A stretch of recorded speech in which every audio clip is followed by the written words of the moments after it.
Yeah, we are live.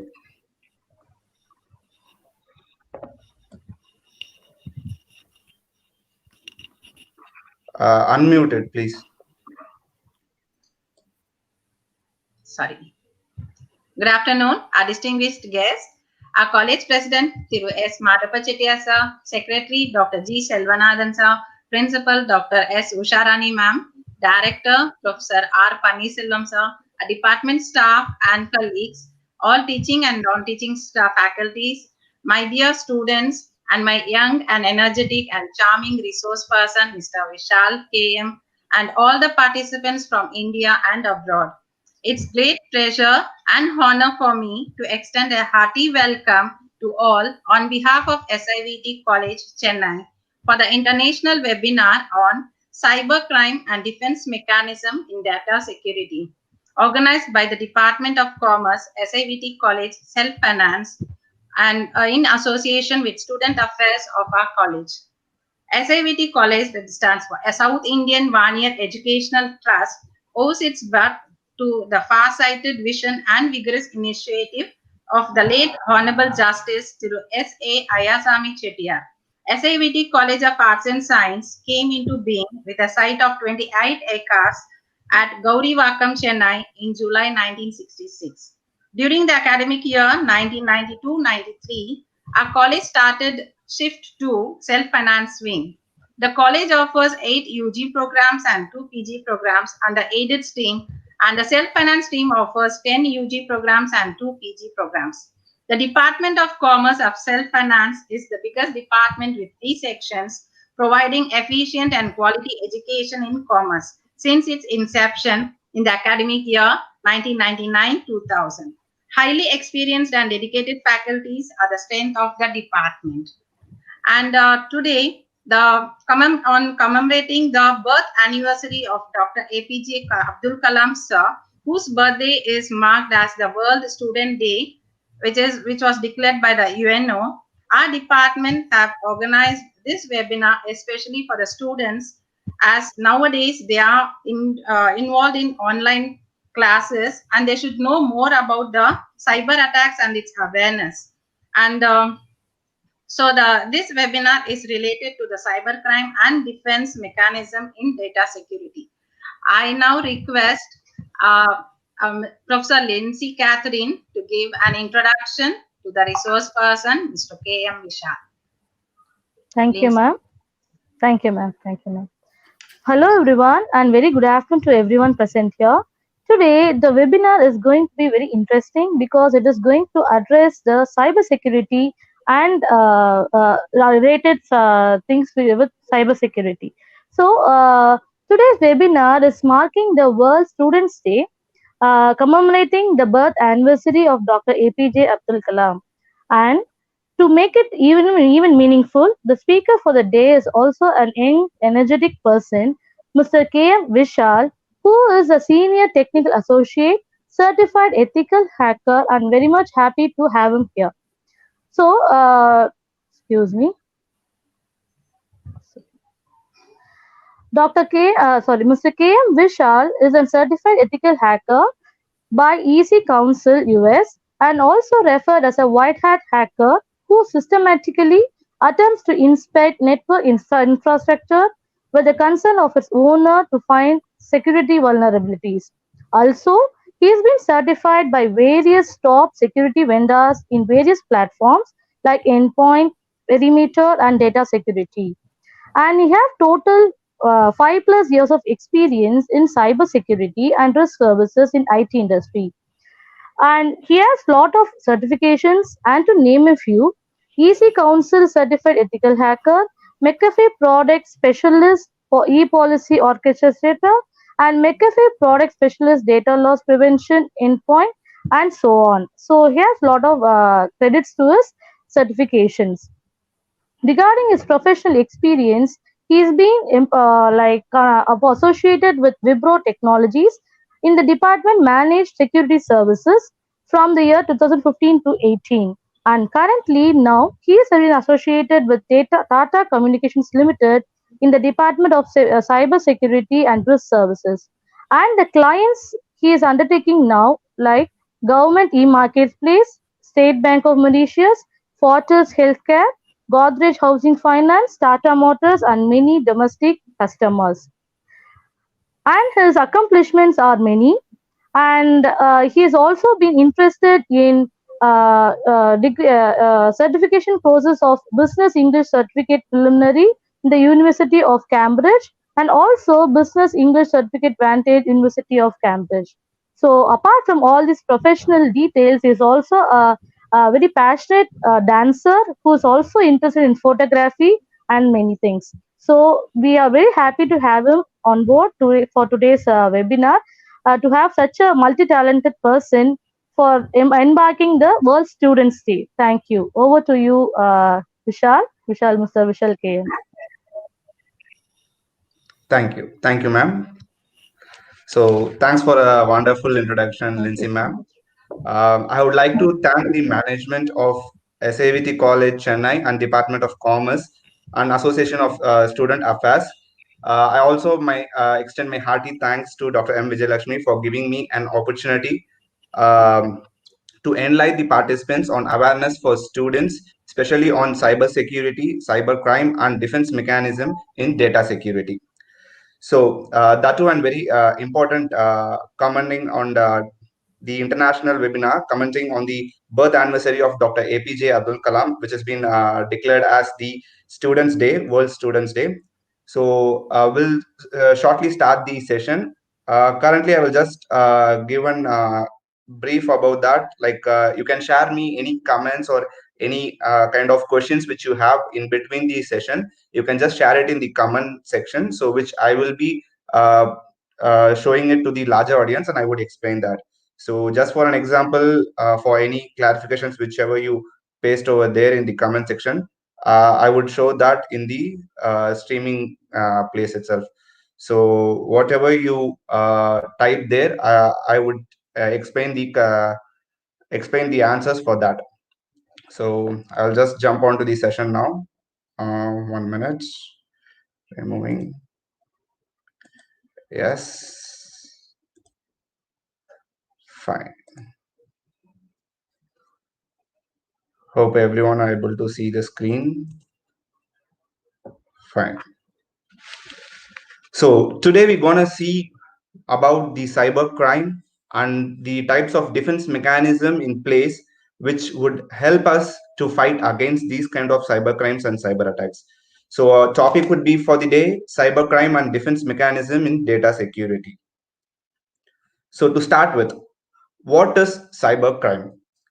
So cybercrime is the use of computers networks to perform illegal activities such as spreading computer viruses, online bullying, performing unauthorized electronic fund transfers. So most of the cybercrimes are committed through internet. Some cybercrimes can also be carried out using mobile phones via SMS and chatting applications. So anything which is done in a manner of an illegal activity with the help of cyber. So cyber is nothing but terming it to the computer or mobile, anything, any electronic items you used to cheat a person. So you are cheating a person with the help of any technology would be termed as cyber crime. So any criminal activity. So everything will be termed under cyber crime. So normally how we do that? We use viruses, we use kind of unauthorized access. So I access myself as you, and I try to post something in your Facebook or your Twitter. Everything comes under this kind of cyber crime, where I'm doing some illegal activity which I should not intend to do that. So that would be termed under the cyber crime. So what is cyber attack? So cyber attack is similar to cyber crime. Cyber crime is done for their own purpose, which they do it in making the others access. They take the other access and they used to do. But whereas cyber attack is a place where they attack the whole infrastructure or they attack the whole application. So cyber attack is an assault launched by cyber criminals using one or more computers against a single or multiple computers or networks. So a cyber attack can maliciously disable computers, steal data, or use a breached computer as a launch point for other attacks. So cyber attack, what they can do. So for example, you have a company and you run via your business app. Take an example of Swiggy. So you are the Swiggy owner and you have the application hosted in Google Play Store and everyone start using it. So being a cyber criminal, what I will do that is I will try to disable your application. I will try to make it slower. I will try to put some of the type of attacks which we'll see in which we will be seeing now. So I will try some or the other way to bring your application down. So that would be termed as cyber attack. So if your application is going down for at least 1 minute or 10 minutes, so that will be my success. So I will try to bring your application down.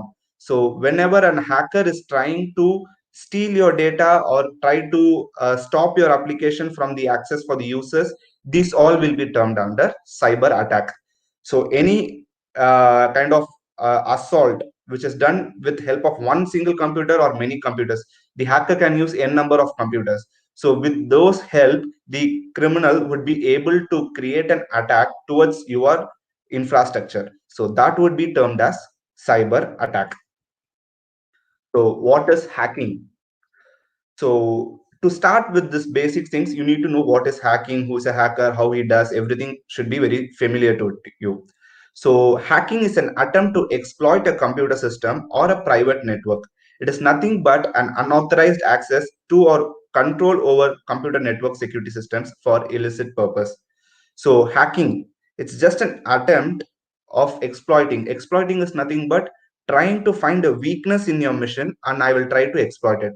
For example, you use a machine which is a very old machine with an Windows 98 or Windows 2000. So that is a very old machine which is compared to the latest generation. So the current version of Windows is we have Windows 10. So earlier version is Windows 8.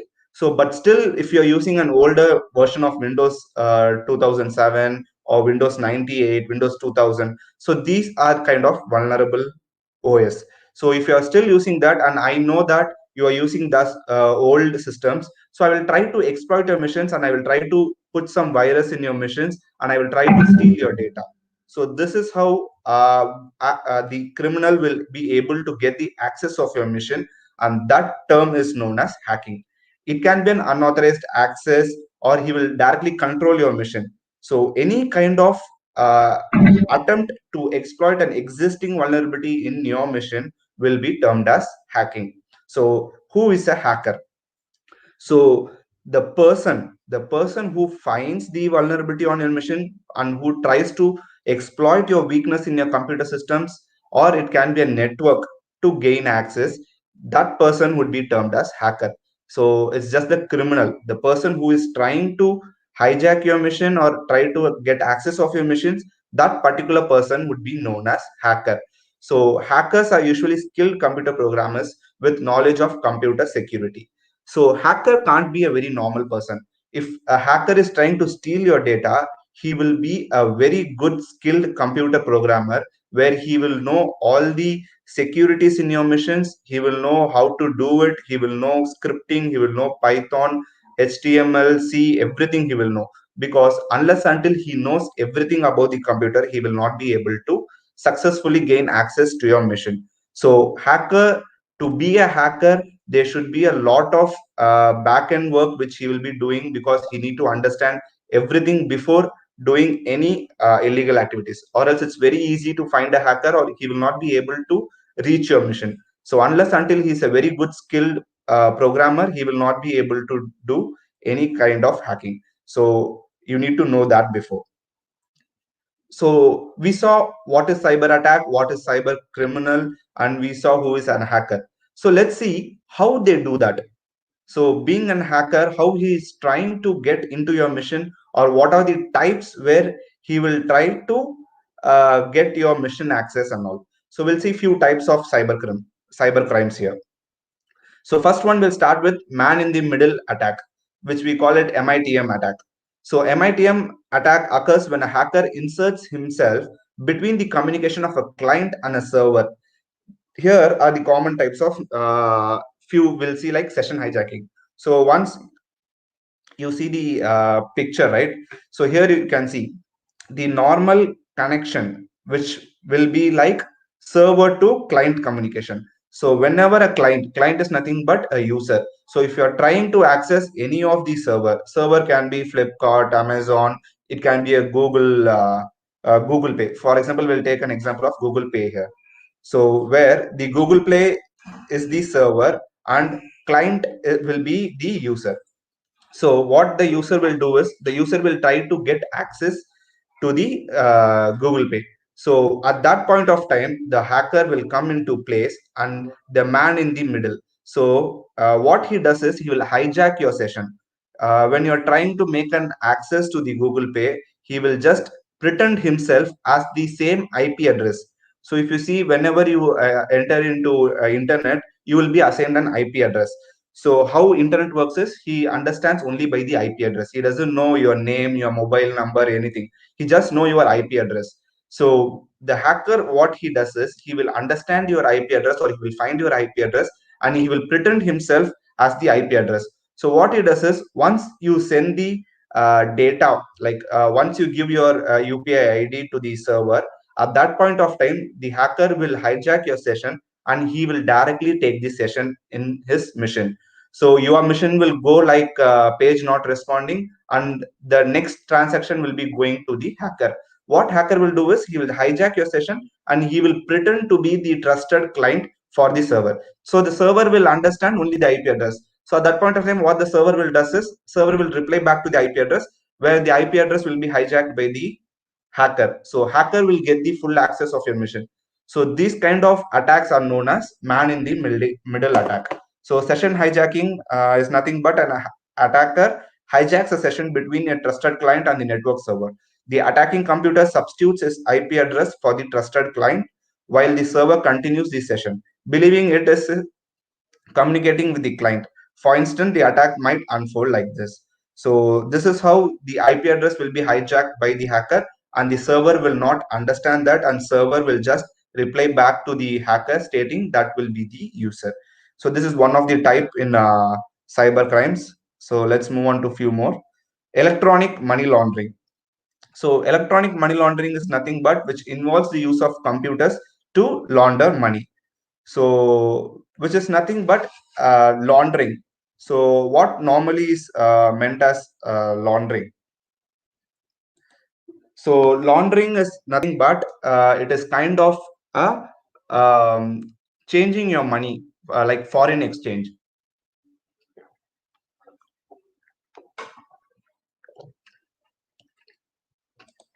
Right. So foreign exchange is nothing but you are trying to change your dollars into INR. So when you have heard a lot of news stating the Hawala frauds and everything. So these are the people who change the currency. Like they will steal the money in dollars or euros or any other country's currency, and they will change it into Indian rupees. So which is this concept of changing the money is known as laundering money. So when you use a computer to try to launder your money, that will be termed as electronic money laundering. So whenever a hacker is trying to use the computers to change the money values and into bringing into the simple of black money concept is known as electronic money laundering, which is from the dollars to the black money. So this is how your black money increases in the country level. So ATM fraud. ATM fraud is very common. Hope everyone would know that. This involves intercepting ATM card details, account numbers, PIN numbers.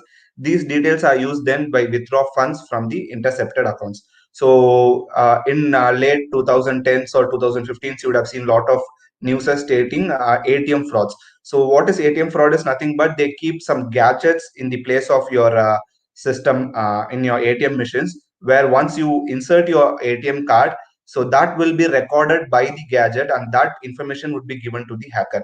So on a pinhole camera in your keypad will show him the password of your ATM card. It will show your PIN number and he will intercept your ATM card and he will create a new ATM card with your number and he will try to withdraw the funds. So this is how the ATM fraud started, and now a lot of privatization bank and government banks are bringing steps to stop the ATM frauds, and they have installing a lot of like security measures to stop this.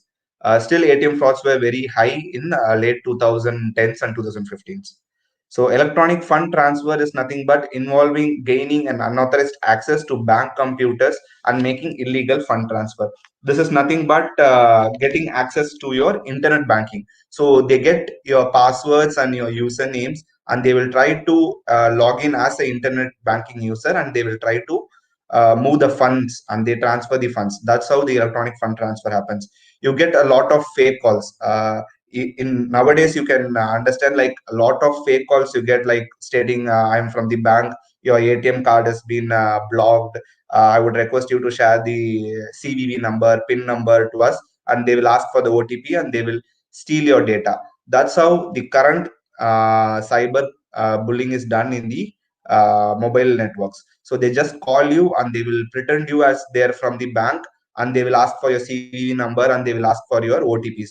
So that's why all the banks says that never share your OTP in phone, though you know them or you don't know them, but don't share your any credentials with the any person who is pretending to be from the bank or anything. If you have any issues, you can go directly to the bank, but never understand or never uh, like take an understand that a bank officer will call you and ask for those details. So that will never happen. Moving on to bots and botnets. A bot is a computer that is being infected with malware, so it can be controlled remotely by a hacker. So that bot is also known as zombie computer. So this zombie computer can launch more attacks or to become a part of collection of bots, which is called botnet. Botnet is nothing but bot networks. So bot is nothing but, for example, you have a mission and a hacker has hijacked your mission, and what the hacker will do is he will try to use your machine to infect other machines. At that point of time, your machine becomes the source of infection, and your machine will be point of contact whenever they find who did that will be like your machine. So that will converted as a bot mission, which is called zombie mission. So when a hacker is trying to access your mission and he hijacks you, your mission will be called as a zombie mission or a bot. So what hacker will do with this bot? So a hacker will try to create DDoS attack. He will use key logging, screenshots. He will access your webcam. He will understand whatever is happening around you. He will take screenshots of mission. He will try to spread other types of malware. He will start sending phishing emails, spam emails. So spam emails, normally you can't send spam emails in Gmail and everything. So they will block your Gmail account and everything. So what the hacker will do is hacker will take access of some other Gmail account, and he will try to send messages. So that point of time, only your email will get blocked, not the hacker's one. That's how hacker will try to make access of your bot networks. So DDoS attack. So how does the DDoS attack happen? So DDoS is nothing but denial of service attack. So denial of service, and DDoS is distributed denial of service. So distributed means continuously doing something continuously would be called as distributed. So distributed denial of service attack is an attempt to disrupt normal traffic to a target server. So this is how it will overwhelm the target or its surrounding infrastructure with a flood of internet traffic. Very simple example to you to understand what is DDoS is. You take an example of buying a mobile in Flipkart in a flash sale. So its flash sale starts at 12 p.m. sharp. So while you're opening the flash sale at 12 p.m., you will not be able to buy that mobile because there will be a lot of traffic. If you refresh the page will go unresponsive. Again, if you refresh, again it will go unresponsive. So it will consume at least 10 to 15 seconds to access that web page, because normally Flipkart will be able to accommodate only 10,000 to 20,000 users. For example, keep it as 1 lakh users. So Flipkart can be accessed by 1 lakh users per second. So that is the capability of the Flipkart. But at the flash sale, what happens is n number of people, like for example, take 3 lakhs people. So 3 lakhs people try to buy one particular mobile sharp at 12 p.m. and everyone is using the Flipkart services. So at that point of time, the Flipkart server will go down. because it can access only 1 lakh users, but at flash sale it will have 3 lakh users. So that point of time it will deny and it will be unresponsive. So that is only one instance. But what hacker will do it, randomly he will take a time like something around morning, or he will find what is the business hours for Flipkart, and that time what he does is he will send unwanted of 3 lakh users to access that. How he finds the 3 lakh users is nothing but bots, which we saw before. So he will have 3 lakh bots, and that 3 lakh bots will send like access request to the Flipkart, and that point of time the Flipkart will go down. That's how the hacker will try to bring any application. Flipkart is an example. You can take any server, any online applications where the hacker can try to create a DDoS attack, and he will try to bring down the server. That's how the hacker will try to make a malicious attempt to disrupt the normal traffic of the application. So ransomware is a very like a very popular type of malware which was spreaded in late 2017. So this is a very old attack, but in 2017 what it was done is they created a new version of the ransomware, and they shared a lot of .js attachments. So that attack was known as WannaCry attack. So that attack was being indulged in a lot of the medical industries and airport authorities. This was done throughout the world. So let's go like in 2017 May, attack was spread across 150 countries and compromised over 2 lakh computers within just one single day. So they named it as WannaCry, and it caused damage estimated in hundreds of millions and billions of dollars. So WannaCry affected the MS operating system. So MS operating system is nothing but the Microsoft Windows. So it affected the Windows machines that did not have the latest patch installed. So whenever there's a vulnerability found in the Windows, so they will create an update for it, and whenever you see your machines, they will be asking for install the updates. So the updates are nothing but those are the patching which will rectify your vulnerability in your machines. So what the hacker did is he understood what all the machines are not patched, and he tried to attack those machines. So how he attacked this, he sent random emails. So once the user clicks the email will just flood into your machine and it will encrypt your machine. Ransomware, what it does is it will deny or restrict access to your own files, then it demands for payment.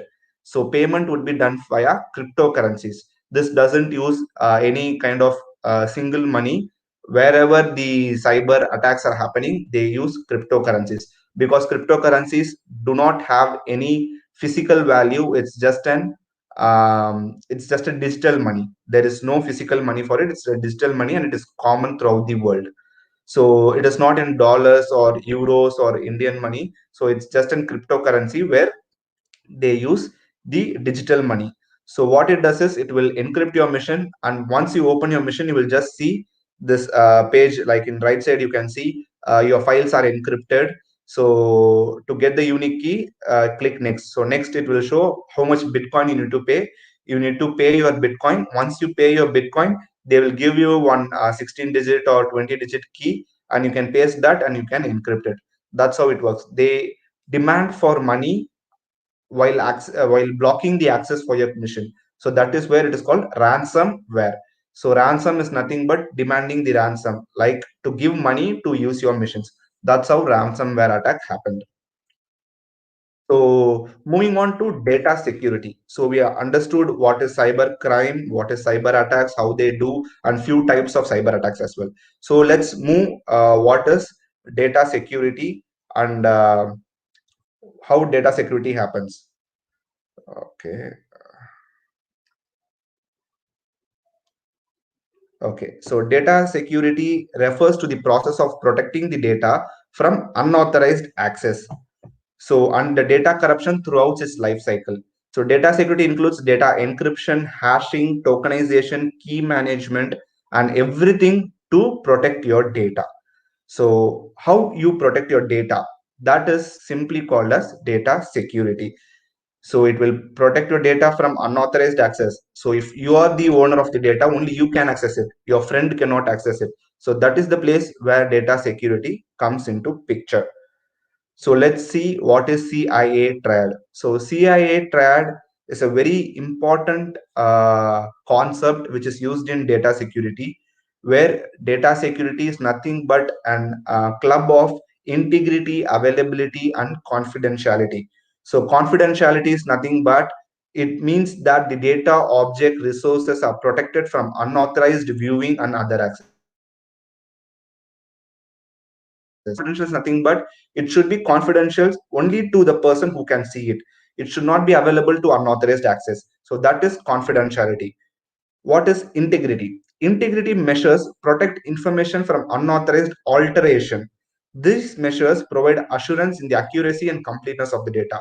So it stops the unauthorized alteration. If a document is kept, for example, you create a document stating that I have lent 5 lakh rupees to the person called X.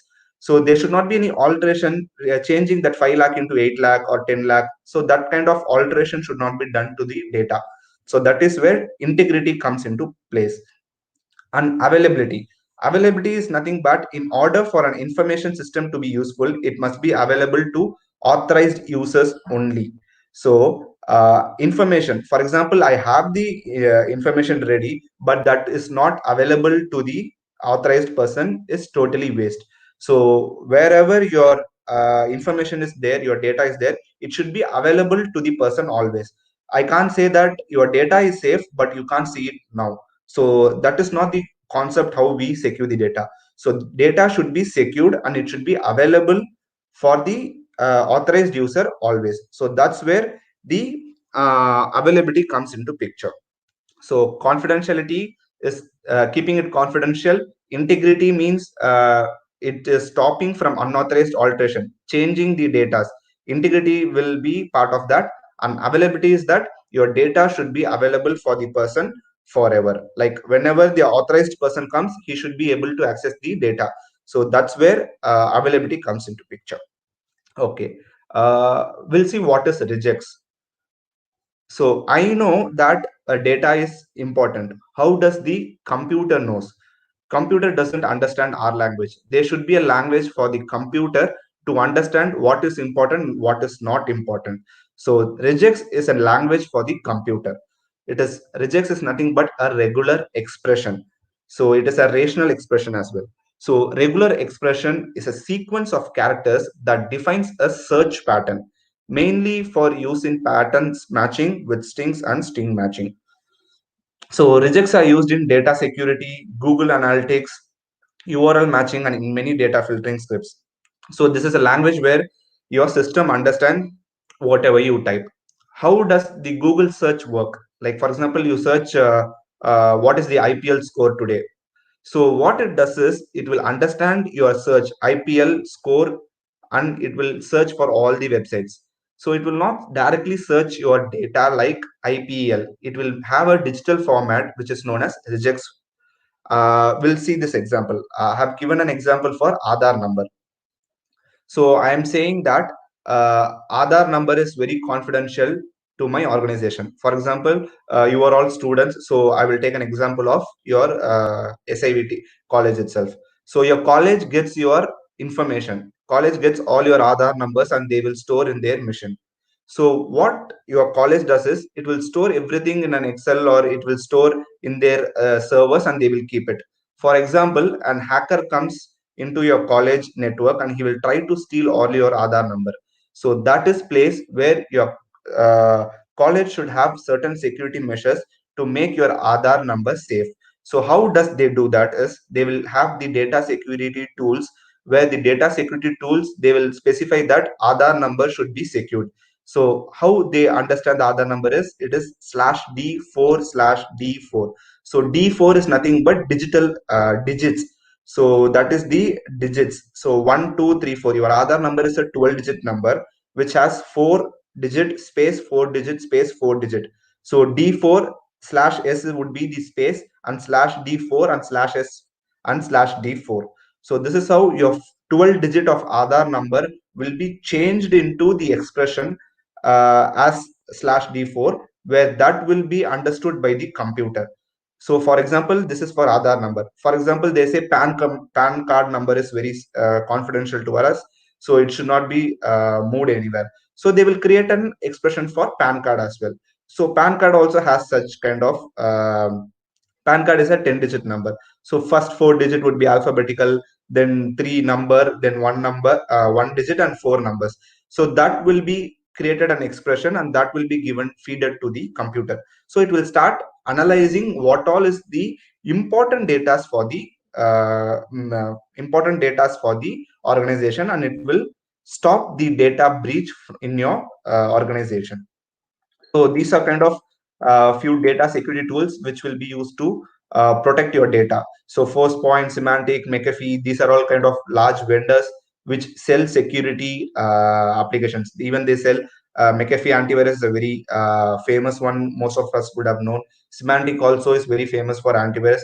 Even they are selling the data security tools as well.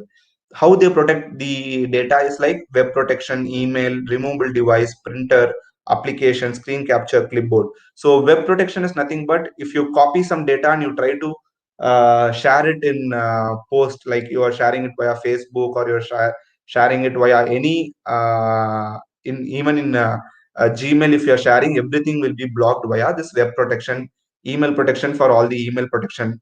Removable devices, like I'm inserting one pen drive and I'm copying all the data in pen drive. At that point of time, the removable device protection will help us. Printer protection is like I'm just printing the data of all the other number and I'm taking the physical document. At that point of time, this printer protection will understand there is an Aadhaar number which is being printed in the printer machine, so block that. So directly the data security tool will block the printer and the printer will not work at that point of time.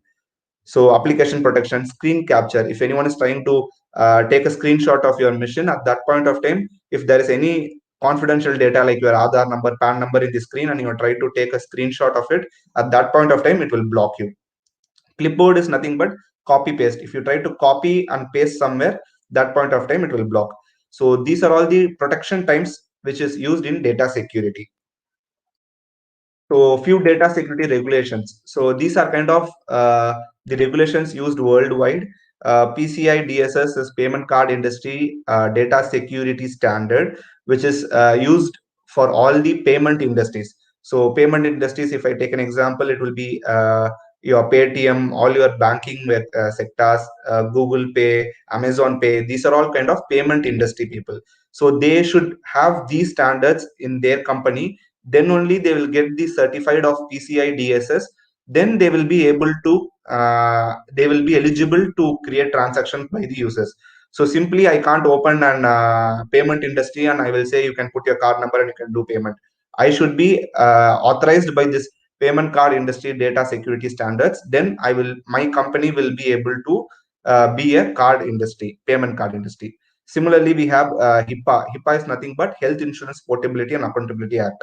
So this is an act which makes sure that your health informations are secured. So it's not much in India, but in rest countries like in Germany, in European countries, and in UK, US, you have HIPAAs and compulsory act for all the hospitals and health insurance company. So they will have standards to be standards to get eligibility for the HIPAA. So once they have the security standards for HIPAA, then they will be recognized as the health insurance team.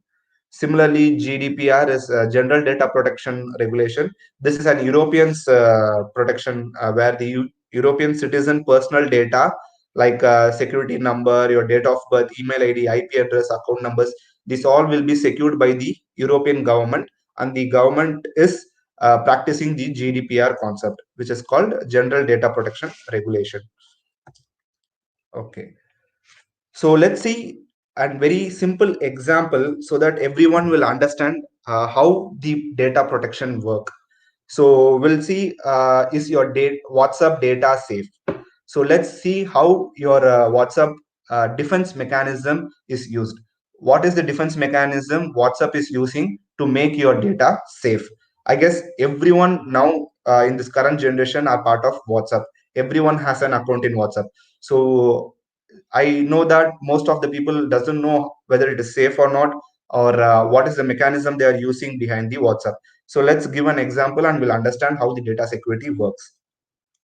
So to understand what is how the WhatsApp saves your data, how you secures your data, we need to understand cryptography. So cryptography is used to secure and protect data during the communication. It is helpful to prevent unauthorized persons or a group of users from accessing any confidential data. So major types we used is encryption and decryption. So cryptography is this security which is placed between a communication. Communication is nothing but I am talking to a person called X. So if I'm messaging him, so that is called a communication. And the security which we give for that communication is cryptography. We use encryption and decryption in this place. So we'll understand what is encryption and decryption. So encryption is a process which transforms the original information into unrecognizable form. So unrecognizable form is nothing but you will not understand it, but the computer will understand it. Original information is how you type. You type how are you is your original information, but unrecognizable form will be something randomly done by the computer. So this new form of the message is entirely different from the original message. That's why hacker is not able to read the data as sender use an encryption algorithm. So they use key algorithms. Let's understand key algorithms as well. So encryption is the process of transforming original information into unrecognizable form, whereas decryption is a process where converting unrecognizable form into human or original information. So the state process is encryption and the reverse process is called decryption. So from original information to unrecognizable form and unrecognizable form to the original information. So once I say the example, you will understand much clearly what is encryption and decryption. So let's take an example of I love apples. So this is the original form. So, for example, I am giving a message to a person stating I love apples. So that is the original form. What encryption is it will change the original form into an unrecognizable form. So I will use an key algorithm. I said right, key algorithm. So here the key is replace every letter with third successive letter. So wherever I have a letter, so I is the letter. After I am changing it to the third successive letter. So I, J, K. So I will write I as K. Then L, M, N. So L will be written as N. So similarly, we'll change all the letters into third successive letters. So A will be counted as A, B, C. So C is the third letter. I will write it as C. Similarly, we'll encode the original message I love apples into the third successive letter, which is known as KNQYGCRRNGU. So this is the encrypted message. So my original message was I love apples, and the encrypted message is KNQYGCRRNGU. So the hacker which reads the cipher message KNQYG, he will not understand what it is. So the original format is known to you, and only the hacker can see the encrypted format, which he will not understand. And while giving to the third person, we will again decrypt it into original format. While decrypting, what we'll do is the reverse of the key. So here it is third successive letter. In the decryption, we'll use uh, third letter from the what letter it is. Like for example, from K will go backwards in 3. So K, J, I. So again, we'll decrypt it as I love apples. So this is how you will encrypt your encrypt your message, and the encrypted message will be sent to the user, and user will decrypt it. So this is how cryptography works. So you understood what is cryptography. So now let's see how cryptography is used in WhatsApp, because everyone know we are giving an example of WhatsApp. So let's understand how WhatsApp use that. So for types of keys, we have symmetric, asymmetric, public, and private. So symmetric key is a key encryption. where algorithms which use the same cryptography, like we use third successive letter. So that is the same key which we are using for encryption and decryption. When you use same key for encryption and decryption, that is symmetric key. When you use different keys to encrypt and decrypt, that is called asymmetric key. So key is the place where you use one particular key to encrypt, and that same key is used for decryption, then it is symmetric. If two pairs of key is used, which is totally different from encryption and decryption, then that is asymmetric. Public key is nothing but where your key will be stored in the public domain, like it will be stored in internet. Private key is nothing but it will be stored in your machine itself. Only you can know that. It will not be stored in the public domain. So private key will be with private, public key will be in domain. Asymmetric key is two types of keys will be used for encryption and decryption. Symmetric, it's very simple algorithm where it will have the same key for both encryption and decryption. So let's understand the WhatsApp encryption. So what WhatsApp use as an encryption is end-to-end encryption. WhatsApp use a purely encryption format like cryptography. It use end-to-end encryption. So once you log into WhatsApp, for example, you're creating your new user and you have logged in into WhatsApp. If you go to your security settings, you will be able to see such a QR code, and you will have a 60-digit prime number. So I said a key can be anything. So this will be your private key. Every WhatsApp number will have one 60-digit of prime number as their key. That will be the private key for the user. So that 60-digit key is the private key for the user. And similarly, one more 60-digit key will be created, which will be known as public key. So every user will have one private key and one public key. We'll take an example of Aravind. So he's Aravind. So when Aravind is creating an WhatsApp account, he will have two keys. One is private key and one is public key. Both keys are 60-digit prime number. So let's understand how Aravind is trying to message some other people. So this is the communication concept of single key encryption. So private key of Aravind. So for example, Aravind is sending a message. So Aravind is sending a message to Nisi as hello. So this hello message will be encrypted using the public key of Nisi. As I said, public keys will be always present in the public domain. Public domain is nothing but internet. So this red column is an internet and blue column is the private section. So red column would be the internet. So internet will have both public key of Aravind and public key of Nisi. So your hello message will be encrypted using public key of Nisi, and that will be decrypted by private key of Nisi. So here one public key and one private key is used. Then Nisi will be able to see the message of hello. So this is how your single key encryption happens. Single key is nothing but one single key. Public key is used to encrypt. One single key, private key is used to decrypt. So this is single key encryption. This was the first part of security which was brought by WhatsApp. But what hacker did was, hacker came into the public domain. He hacked the WhatsApp database. So once hacker is hacked the WhatsApp database, he will get your public keys, because public key is present in internet. So once public key he has hacked, he will have all your public keys. So how easily he can does this, once you are sending a message, how are you? So this will be encrypted by this public key. So at that point of time, the hacker will not know what you have sent. He will not know what you have sent, like how are you, he will not understand. But what he will do is, he will simply type any other message. For example, I am taking an example. He will type I am in danger, and he will lock that with public key, and he will send it to Aravind. He will send it to Nisi. Once Nisi receives it, Nisi will use this private key of Nisi, and he will unlock, and she will understand that the message is I am in danger. But the original message which was sent by Aravind was how are you?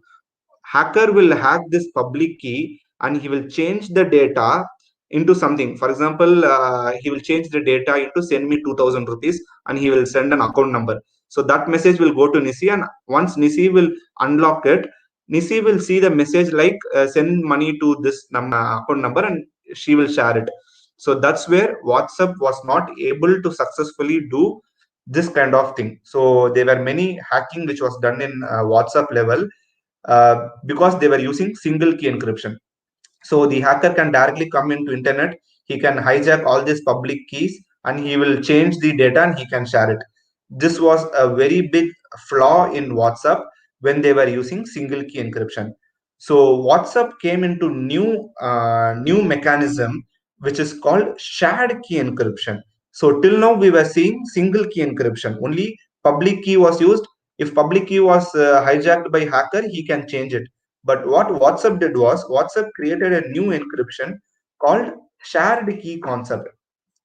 So what is shared key concept is, now rather than doing one single key of lock, before the lock was done only in, I will show the first image. Okay, so here if you see, the lock was done only in the public key and unlock was done in the private key of Nisi. But now what he will do is he will lock with the use of two keys. So you can see now two keys will be used. One is private key of Aravind and public key of Nisi. So there will be two locks. So as I said, hacker can only go into public domain. He will not know the private key of Aravind, because private key of Aravind is present in Aravind mobile, that 60-digit prime number which I said. So that 60-digit prime number is the private key of Aravind. So hacker will not able to reach his mobile and he will understand that prime number, but he can understand the public key in the internet. He can hack in internet, but he will not be able to get the private key. So what WhatsApp did was they brought the shared key encryption, where they will use two keys to lock, which is private key of Aravind and public key of Nisi. Both keys will be locked and it can be decrypted by the Nisi's private key. So now the hacker needs two keys to change the data, but hacker will have only the public key because he is in only in internet. He will not be able to get the private key. So that's how the shared key concept came into picture, and the hacker will not able to get the golden key, which is the shared key. He will just have the public keys. So that's where WhatsApp brought an end-to-end encryption, and it ensures only you and the person you are communicating with can read what's sent, and nobody in between, not even WhatsApp, because WhatsApp also doesn't know. WhatsApp also will not know that what is your private key. Private key will be only in your machine. So even WhatsApp will not know what you're sending. So your messages are secured with two locks, and only the recipient, like the person whom you are sending, only the special key need to unlock the message. So only you and the recipient can see the message, and nobody in between can read your message. This is the major change which WhatsApp brought into picture, and that is known as end-to-end encryption, which is an encrypted format from the user to the recipient. End-to-end encryption is the concept. This end-to-end encryption is always activated in your machine, and you can never disable it. So what WhatsApp did is, it is a default settings in your machine. You cannot disable this. Whenever you create a WhatsApp account, it will be enabled for everyone. This is the major change which WhatsApp brought, and which boosted their number of users as well, because now you can know everyone has WhatsApp, and these kind of securities which they brought into picture gained more users, and that's how it became so famous. So let's understand few major cyber attacks in the world. We had data breach in Adobe. Adobe, you know, Adobe Reader, Adobe Photoshop. These are the products of Adobe company. So Adobe company had an major data breach in October 2013. It reported, like security blogger Brain Krebs. He said that it had an kind of stolen data of 3 million encrypted customer credit card numbers and login data were like they were posted in the dark web. So like around 153 million user records were stolen in Adobe company. Similarly, eBay is like it was a very big online platform before, like before Amazon, Flipkart came into picture. eBay was a very old online shopping place, but they had a major data breach in 2014 May, which impacted around 145 million users. So their names, address, date of births, encrypted passwords were stolen. So these kind of data breach will affect their company reputation as well. For example, once you know that there is no security in that website, even you will not buy anything in that. So that's how gradually eBay also went out of the market. Once they had this kind of search and breaches, people stopped using the applications, because they saw the news stating they had a lot of data breach. So where the user will be afraid to use such kind of thing. Even dub smash was a very of popular application before TikTok and everything. So even Dubsmash has an data breach of 162 million user accounts. All their usernames, personal data, date of birth, everything was stolen in Dubsmash. And gradually, even Dubsmash went out of market, because these kind of cyber attacks will have a lot of impact in their reputation. Once your reputation is going down, then it's very tough for the company to withstand its standards. So the other companies will try to compete it, and it will come into up.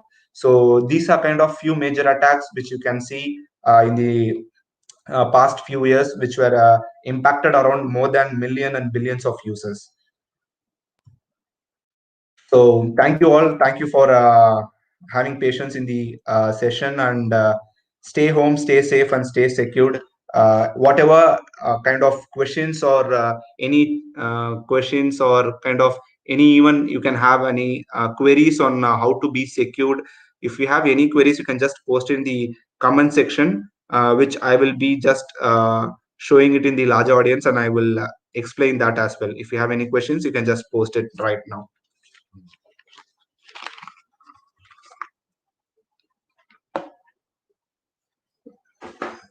So you can just comment in your session, comment your questions in the comment box. So I can just show that in the larger audience, and I would explain that as well.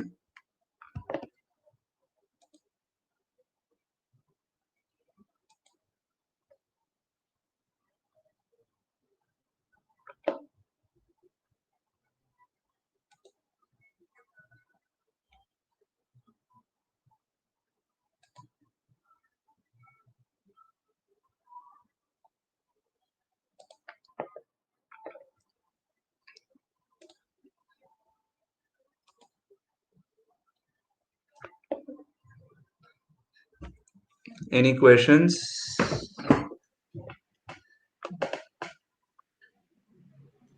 Participants, the feedback link will be posted in a few minutes in the chat box. Kindly fill the feedback link and then submit it within 15 minutes from now, that is by 4:15. Thank you. How to save mobile WhatsApp group? WhatsApp is mostly secured. So WhatsApp doesn't require a special security, because WhatsApp already has certain set of encryptions, which I said end-to-end encryption has been in place. So unless until you add any user who is not authorized to use that, for example, you have an internal group of for example, you take a group of company staffs in that. Unless until there's an outsider like a student into that group, it's still safe, because they can't even get into the group. So make sure your group is secured, like other people cannot join. So don't make it public group, make it as a private group as well. So private group will be useful when it is secured, unless until you go for the public group, anyone can join in it. So please use private groups. So don't enable the link. So once you enable the link, anyone can join into the group, but if it's a private group, no one will be able to join it.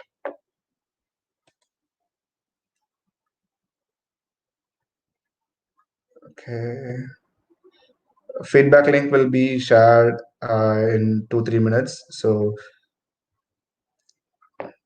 make sure everyone fill the feedback forms.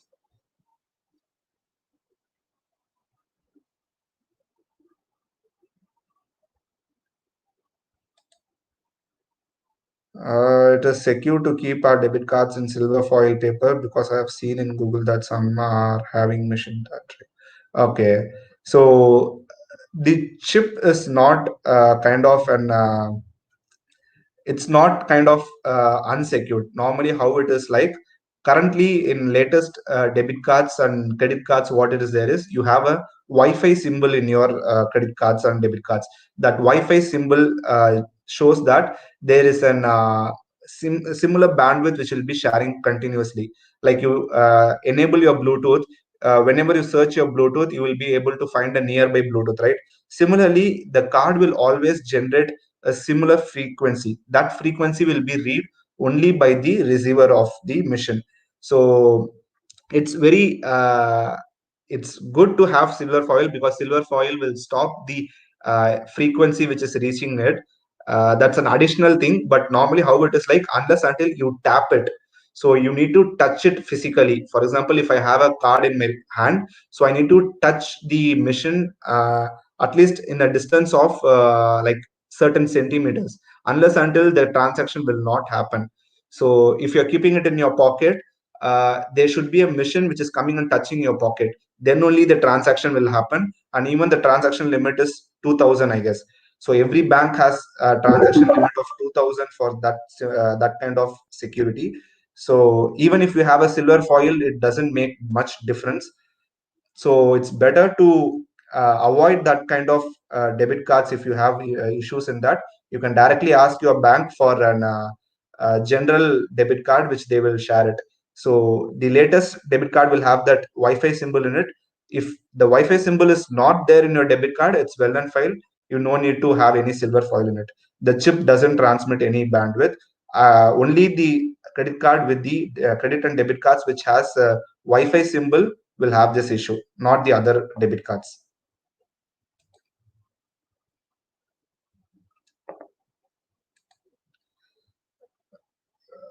If we got hacked by someone, how we can find out it and solve it? So you can like if you're using a mobile or a system, let's take a first example of mobile. You will start seeing an like random clicks in your mission. Your mobile will get heated up. For example, normally how it happens is they will start using your camera.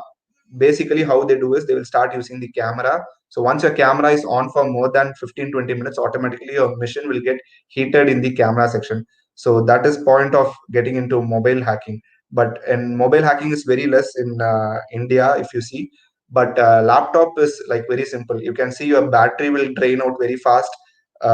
Random clicks, like if you're moving your cursor, but your cursor doesn't move as you want. At that point of time, you can understand the cursor is going randomly, it is clicking something randomly. Check your webcam light. Every laptop has an LED in near your webcam. So check your LEDs always, if LED is on or off. That is point of place where you can find random clicks. Your battery will drain out very fast, and your files getting moved out. Your files will not be in a place where you keep, like for example, you're keeping something in desktop. On the next day when you see, it would have moved from desktop to documents or documents to pictures, like that. So these kind of any abnormal activity in your machine, movement of files, random clicking, and your system battery is very common in places where you use pirated machines. Like for example, if I very simple example is Adobe Photoshop. Adobe Photoshop cost you 1,000 to 2,000 rupees per month to install, but you use a pirated version from internet. That pirated will have a set of malicious activities in your machine, and which will cause you battery issues, your motherboard issues. These kind of issues will come very frequently if you are using any privated softwares. That's why it's always recommended to use original softwares rather than private pirated systems. So simply to answer is any abnormal activities, like you see any kind of clickings itself will show that your webcam, your battery, and your heating issues, that will show that. Okay. Thank Okay. Yeah. you. Thank you, Mr. Vishal. Thank you so much for the excellent and very informative session. Your presentation was full of valuable information and insightful. I wish to appreciate and feel fortunate to have you today as a resource person. I now welcome Ms. A. Yashoda ma'am to give the vote of thanks. Yashoda ma'am. Ma'am, it's, am I audible, ma'am? Yes, ma'am. Yeah, ma'am. Am I audible, ma'am? Yes, ma'am. Go ahead. Yes, ma'am. Thank you, ma'am. Such an extravagant, such an extravagant and noteworthy points given by our speaker, Mr. K.M. Vishal. Kudos to you, sir, and for your upcoming success in your profession, sir. Hi all, this is A. Yashoda, Department of Commerce. At last we have come to an end of the session. Warm greetings to the pleasant evening on this memorable day. It's been a great honor and privilege for me to propose vote of thanks on this wonderful day. At first and foremost, I wish to convey my gratitude to our Almighty for leading us to conduct such a virtual program with regard to cybercrime, cyberbullying, and hacking. I take this opportunity to thank in abundance to our college management, our college president, Thiru S. Madhapachettiar sir, our college secretary, Dr. G. Selvanathan sir, our college principal, Dr. S. Usharani madam, and our college director, Thiru R. Panneerselvam sir, Self-Finance Stream, for granting us permission and support to conduct such a meticulous and vibrant session about cybercrime. I owe my thanks to Dr. A. Chitra Madam, Dean Student Affairs, for her due support in conducting this event. I extend my heartfelt thanks to Dr. M. Vijayalakshmi Ma'am, Head of the Commerce Department, Self-Finance Stream, to organize this webinar.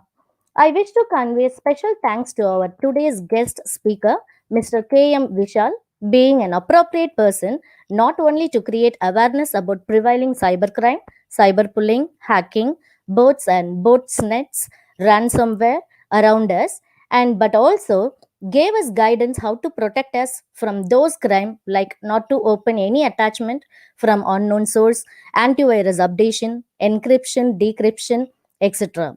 Thank you, sir. In spite of your busy schedule, found time to grace us in this occasion. This session is no doubt an eye-opening session. I also bound to convey just a moment. I also bound to convey my thanks to all of our department staff who being pillars of our department of our success.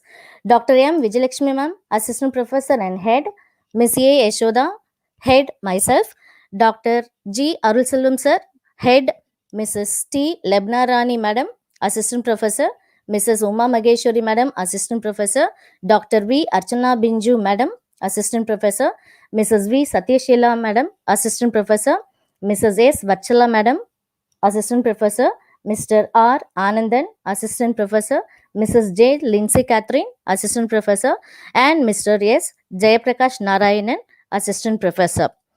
Last but not least, I owe my gratitude to the participant of today's session who is the backbone of the event. I hope all our participants will surely enjoy this spectacular session in all dimensions. I owe my special thanks to interactive students as well. Behind every successful program, there lies a manifold effort. So I take this opportunity to thank our technical expert, Mrs. Amsavalli Ma'am, Computer Science Department, and Thiru G. Magesh Kumar Sir, Department of Economics, for providing us such a flawless running of our program and for their embedded service. Wishing you all good luck. Signing off. Thank you all. Over to you, ma'am. Thank you. Thank you for an excellent vote of thanks. Thank you. Thank you all. And I think a link will be shared. I hope it has been shared now. Yeah.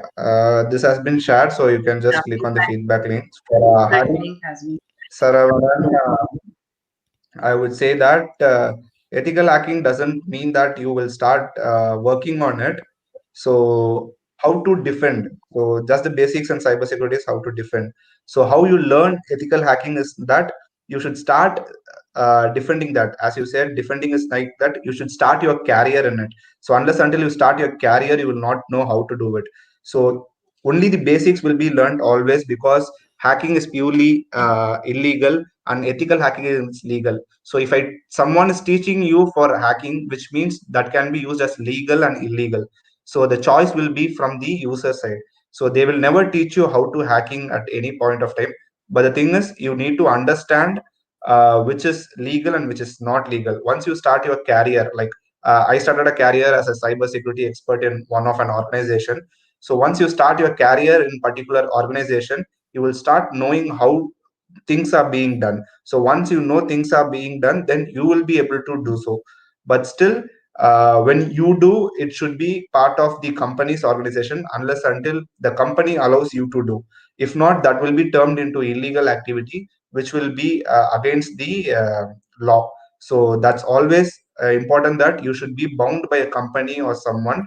Then only you can do it. Unless until you are not bounded by any company, it will be treated as illegal. So once you complete your college, you should start like understanding how it is done, and you can do some certificates on like CEH or Security Plus. These are kind of security certificates you have. You can do those certificates, and then you can get placed in any of the MNCs, where as a part of a cyber security engineer. Once you join there, then you will be able to do any kind of activities. So that's simple for you. Okay, ma'am. Then we can close it. Yes. Yeah. Thank you. Thank Thank you you. very much. Thank you all. Yeah. Thank you.